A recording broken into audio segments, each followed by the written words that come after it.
જય શ્રી કૃષ્ણ બધાને.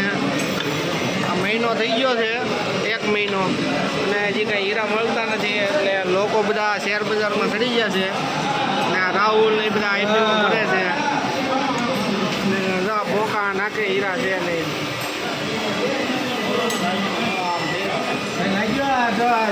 હિંમત કાકા આવી ગયા છે. અને આઈપીઓ લઈ જાય એમ પૂછવું આવ્યા. તમારે શું કેવું છે હીરામાં? હીરામાં હું હવે ઉંમર થઈ ગઈ હે. અને આઈપીઓ લઈ જઈ પૂછ્યું શું તમે? આ હીરાની મોજ છે બધી. હીરા મળતા નથી તો હજી તો મૂંઝાતા નથી કોઈ. દાંત કરતા થોડી હોય, હીરા મળે તો ન મળે. હા, હીરા તારે લાગી ગયો એટલે શેર બજાર શું કામનું? આઈપીઓ કરવાના અડી જાય ને તેથી ખબર પડશે. એટલા આઈપીઓ આવે એટલા ભરી દેવાના.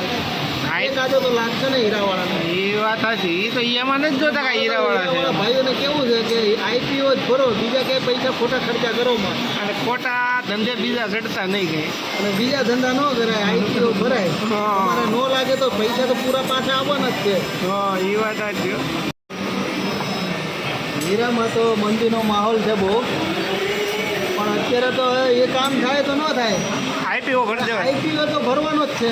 એમ ને? એકાદો લાગી જાય. આપણે તો ડુંગળીનો અમારે ક્યાં વાંધો છે આ ડુંગળી વાળાને ખેડૂને.